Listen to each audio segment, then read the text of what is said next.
tabiat manusia biasanya kalau dia merasa sudah punya, akhirnya merasa berkecukupan dan tidak perlu yang lainnya lagi dan menyambungkan diri pada akhirnya.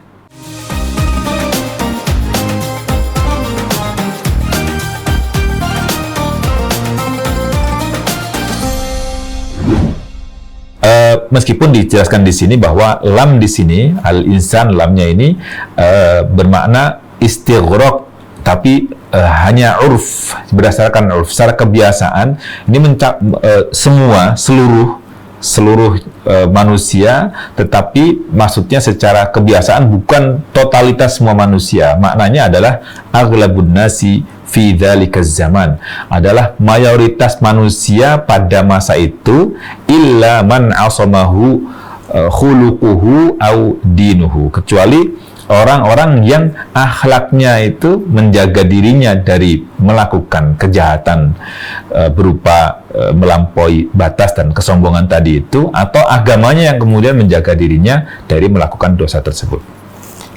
Demikian kalla innal insana la yatagha ar-ra'ahu istaghna. Berkaitan dengan la yatagha, kenapa pakai lam ini? Tadi saya katakan ini lamnya lam penegas, wa ta'kidul khabar bi harfi ta'kidi wa lam al-ibtida'i li qasdi ziyadati tahqiqihi li gharabatihi hatta ka'annahu mimma yatawaqa'u an yashukka as-sami'u fihi.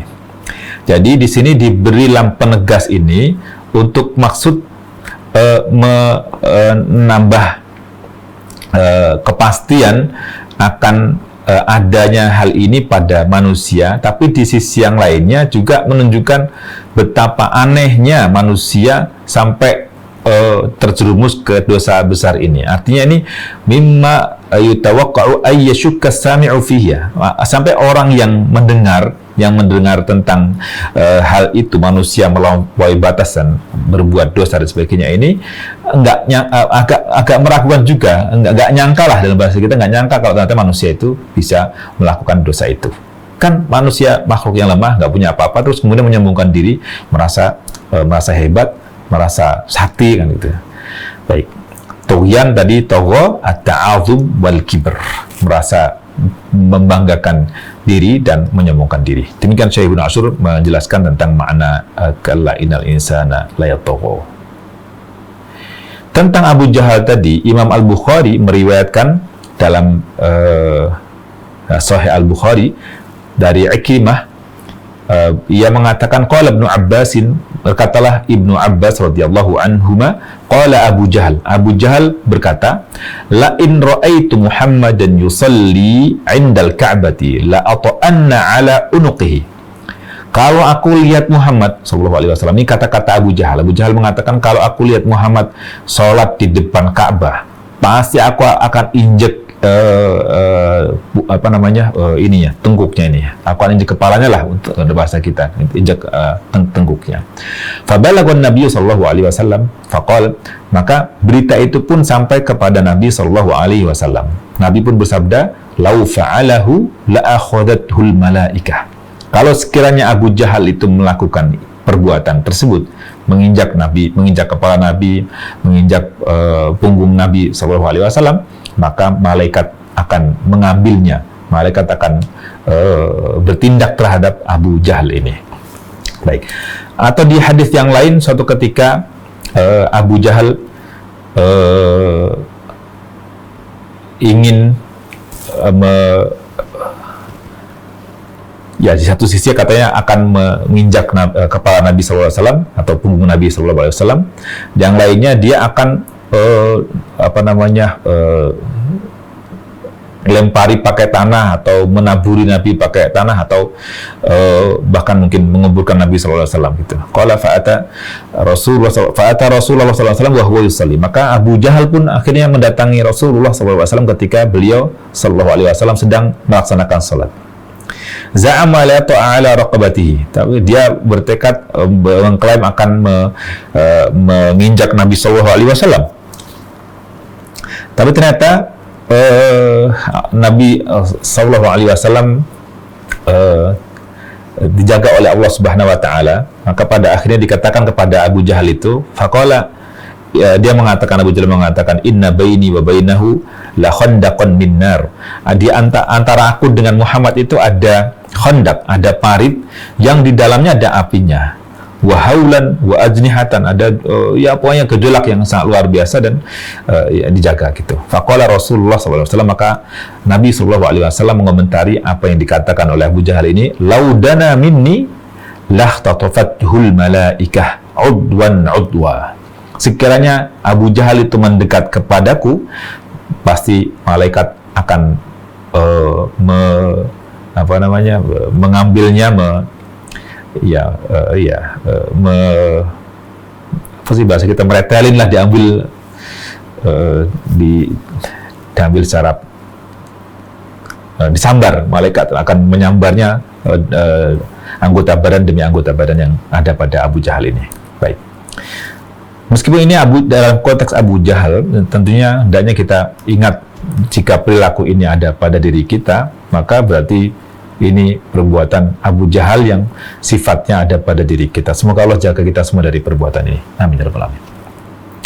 Ar-ra'ahu istaghna, ya tadi sudah jelaskan ya, bahwa kenapa dia ar-ra'ahu istaghna, ay sara dza malin wa tharwatin, ketika dia merasa punya kekayaan, punya harta, maka dia merasa berkecukupan dan menyombongkan diri.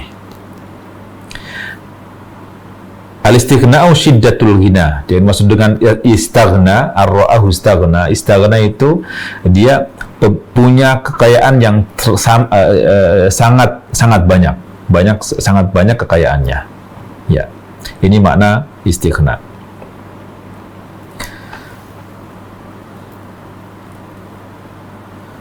Dan sebenarnya di kalimat ini ada yang dihapuskan, tapi maknanya innal insana la yatagha li ru'yatihi nafsihi,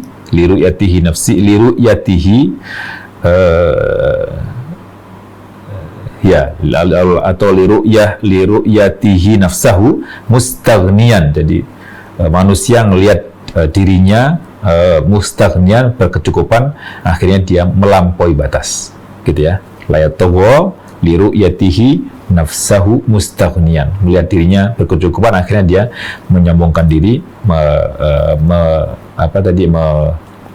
membangkang terhadap Allah Subhanahu wa taala. Ayat ini ar-ra'ahu istaghna mengingatkan kita semuanya tentang hakikah nafsiyah azimah minal akhlaqi wa ilmin nafsi.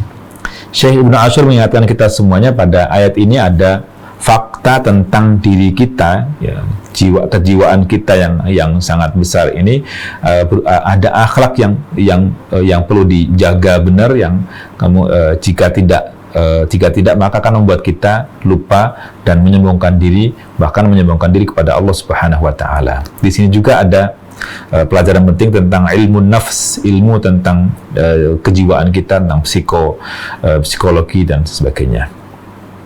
Di sini juga wa nabbahat 'alal hadar min taghallulha fin nafs. Juga mengingatkan kita semuanya, mewanti-wanti kita agar tidak sampai ada sifat tamarrud, tughyan ini, atau melampaui batas, menyombongkan diri ini pada diri kita. Baik, kemudian ar-ra'ahu istaghna. Kenapa diungkapkan dengan istaghna? Ini sebenarnya istaghna itu menunjukkan bahwa si orang yang melihat dirinya berkecukupan dan akhirnya menyombongkan diri ini, itu hanya sangkaan saja. Jadi ya, dalam bahasa kita merasa berkecukupan. Jadi hanya merasa saja, tapi sebenarnya tidak juga gitu.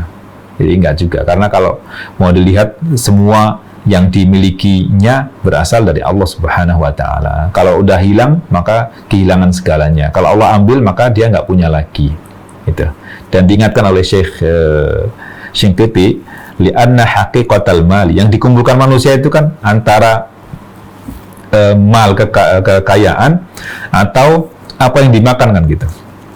Li'anna haqiqatal mali walau kana jibalan. Orang kalau punya kekayaan, meskipun sampai kekayaan itu segede gunung gitu, laisa lahu minhu illa ma akala wa labisa wa anfaqa. Dia nggak punya nggak ada yang diambil oleh dirinya itu kecuali yang dia makan, dia pakai, dia belanjakan. Itu aja yang dipakai oleh yang dimanfaatkan oleh manusia kan hanya buat itu, buat makan. Seberapa sih makannya bisa masuk perutnya, ke lambungnya berapa? Wala bisa. Berapa sih pakaian yang dipakai? Gitu. Wa anfaqo, dan juga dibelanjakan nggak tahu buat apa, kebaikan atau keburukan. Gitu. Itulah manusia. Wa hal yasatu ayyakula luqmatan wahidah illa bi ni'matil afiyah. Kita harus bayangkan, ada nggak di antara kita atau semua manusia lah yang bisa makan satu suap saja dalam kondisi sakit misalnya? Ya, yang harus kita ingat bahwa ketika kita bisa makan satu suap saja, itu tidak lepas dari nikmat sehat, nikmat selamat. Kita sehat maka bisa makan. Coba kebayang nggak berapa banyak orang yang mengumpulkan kekayaan, tapi ternyata atau yang tadi dimakan kan, dikonsumsi gitu, dimakan. Tapi betapa banyak makanan yang tidak bisa dimakannya. Kenapa? Karena masalah kesehatan yang menyebabkan dia tidak bisa makan itu. Lalu apa yang disombongkan oleh dirinya? Terus ngapain dia ngumpulin kekayaan yang seolah akan menyebabkan atau membuat dia hidup selamanya di dunia? Fa'idha marida famada yanfa'uhu maluhu. Kalau dia sakit, kira-kira apa yang bermanfaat untuk dirinya? Tentu banyak pelajaran yang bisa kita lihat dalam keseharian kita ya. Orang kaya raya, ketika dia sakit, semua uangnya, kekayaannya dipakai buat pembiayaan sakitnya. Sampai akhirnya habis, sampai akhirnya minus. Dan nggak sembuh juga. Ya. Jadi semuanya hilang, habis. Wa idza akala wa hal yastafidu minha illa bi ni'matin minallahi alaihi. Ya, kalau dia makan, kira-kira apa faedahnya? Apa faedahnya? Wa hal yastafidu minha illa bi ni'matil. Dia bisa mengambil manfaat itu tidak lepas dari karena Allah karuniakan nikmat pada dirinya. Jadi apapun yang ada pada diri kita, semua adalah nikmat dari Allah Subhanahu wa taala. Wa ma bikum min ni'matin faminallah. Apapun yang ada pada dirimu itu adalah nikmat yang ada pada dirimu adalah berasal dari Allah Subhanahu wa taala. Wa min hadhil ayat akhadha ba'dun nasi anna al-ghaniyya asy-syakira a'zamu min al-faqir as-sabir. Ada sebagian orang mengambil kesimpulan dari ayat ini bahwa al-ghani asy-syakir, orang yang kaya namun bersyukur, orang yang kaya plus bersyukur itu a'zamu minal faqir sabir, lebih utama dibandingkan dengan orang yang fakir, yang miskin tapi ia sabar. Ya, li'annal ghina mujibun lit-tughyan, karena kekayaan itu bisa berkonsekuensi atau membawa orang kepada sikap tughyan, melampaui batas dan akhirnya menyombongkan diri, durhaka, bermaksiat kepada Allah Subhanahu wa taala. Itu kalau kaya. Gitu. Waqad qala ba'dun nas, ada orang lain mengatakan, sebagian ulama mengatakan as-sabru 'alal 'afiyah asyaddu minas sabri 'alal hajah. Bersabar dalam kondisi sehat wal afiat dan berkecukupan itu lebih berat dibandingkan dengan bersabar ketika kita berkekurangan dan berhajat, punya kebutuhan. Di Syekh Asy-Syanqiti dalam Adwaul Bayan memberikan kalimat-kalimat ini, semoga bermanfaat untuk kita semuanya insyaallah. Amin ya rabbal alamin. Inna ila rabbikar ruj'ah. Nah, jangan lupa bahwa kita akan kembali kepada Allah Subhanahu wa taala. Fal ya'lam kullu taghiyatin annal masira ila Allah. Hendaklah orang yang melampaui batas, orang yang sombong, orang yang tidak taat pada Allah Subhanahu wa taala tadi itu mengetahui, mengilmui annal masira ila Allah, bahwa kembalinya itu hanya kepada Allah. Fayujazihi kulla insanin bi'amalihi. Setiap orang akan diberikan balasan tergantung amal perbuatannya. Demikian di tafsir Al-Muyassar menjelaskan tentang inna ila rabbikar ruj'a ini. Baik.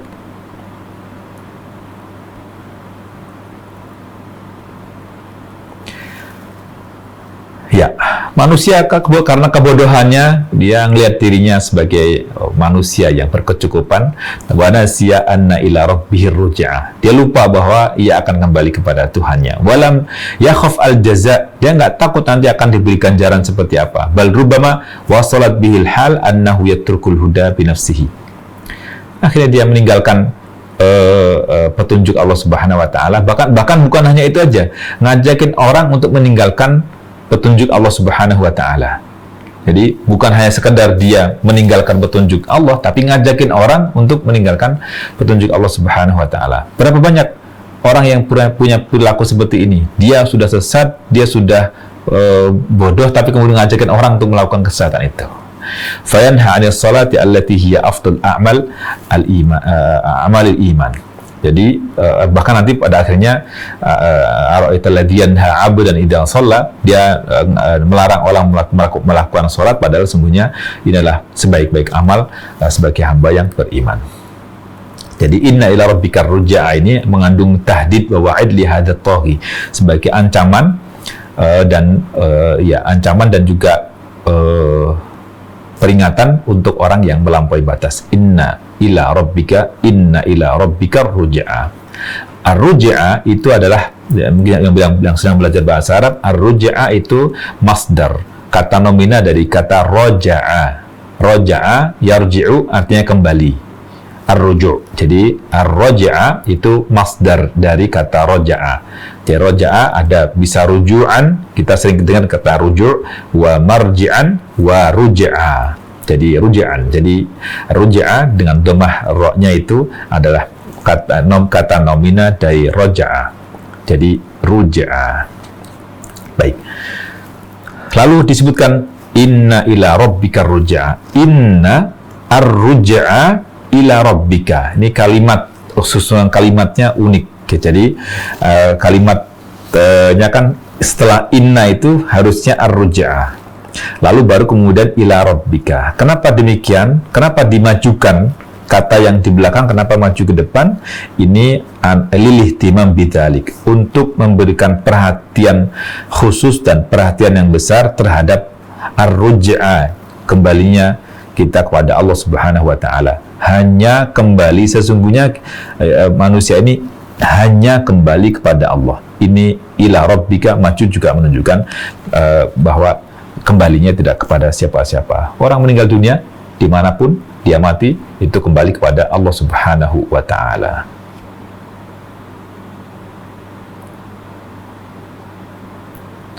Selain itu juga, di sini juga merupakan bentuk pengajaran dan pemberitaan pada Nabi Shallallahu Alaihi Wasallam agar Nabi teguh dalam dakwah beliau. Karena ini awal-awal turunnya wahyu dari Allah Subhanahu wa taala, maka di sini ta'limun lin Nabi sallallahu alaihi wasallam wa tathbitun lahu. Jadi Allah mengajari Nabi sallallahu alaihi wasallam juga meneguhkan hati Nabi sallallahu alaihi wasallam. Maknanya la yahzunka tughyanut taghi fa inna marji'ahu ilai.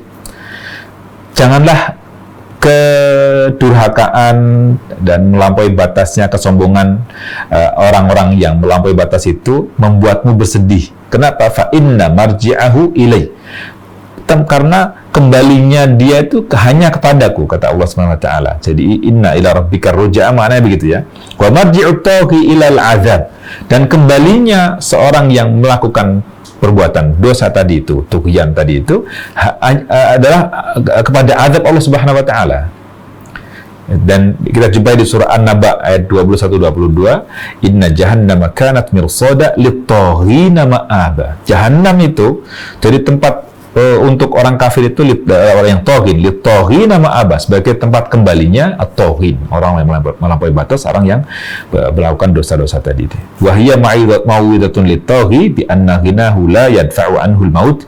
Ya, ini sebagai wejangan, peringatan untuk orang-orang yang melampaui batas, lupa diri, menyombongkan diri, bahwa apa yang dikumpulkan itu tidak ada manfaatnya dan dia tidak akan bisa menolak kematian. La yadfa'u anhul maut. Jadi kalau datang kematian, apa yang dimilikinya nggak bisa menolak kematian tersebut. Wal mautu ruju'un ilallah. Yang dimaksud al-maut, kematian itu adalah kembali kepada Allah. Semoga Allah SWT karuniakan husnul khotimah kepada kita semuanya, kembali dalam keadaan selamat. Amin ya rabbal alamin. Masih senada dengan yang disampaikan oleh Syekh Ibnu Ashur, ini Syekh Tontowi menyampaikan tentang hal itu. Ada poin apa yang bisa kita ambil di sini? Sama ya? Baik. Ini beberapa pelajaran yang bisa kita simpulkan. Mungkin tadi ada yang beberapa yang sudah saya sampaikan tapi belum dimasukkan di sini. Yang pertama adalah aneh manusia yang lemah tapi menyembuhkan diri dan lupa Tuhannya. Maka diingatkan inna ila rabbika ruj'a, dan disebutkan bagaimana kembali kepada Allah Subhanahu wa taala. Yang kedua, dunia yang telah dikumpulkan manusia, ia makan, ia belanjakan, satu lagi tadi ia kenakan, dia pakai. Satu lagi mohon dimasukkan tadi terlewat mohon dimasukkan. Jadi apa yang dikumpulkan manusia itu ya paling dimakan, dikenakan, dipakai dan dibelanjakan. Udah habis setelah itu. Nggak ada yang lebih dari itu. Lambungnya nggak bisa nampung semuanya. Dari apa yang dikumpulkan. Yang ketiga, kembali kepada Allah merupakan keniscayaan yang tidak ada yang bisa menolak. Yang tidak ada yang bisa menolaknya. Jadi tidak ada manusia yang bisa menolak untuk kembali kepada Allah Subhanahu wa taala dalam kematian. Baik, ara'aital ladzi yanha 'abdan idza shalla, ini ayat berikutnya. Bagaimana perilaku orang yang ar-ra'ahu istaghna, itu dijelaskan di sini. Ara'aital ladzi yanha 'abdan idza shalla, melarang hamba Allah Subhanahu wa taala untuk melaksanakan salat.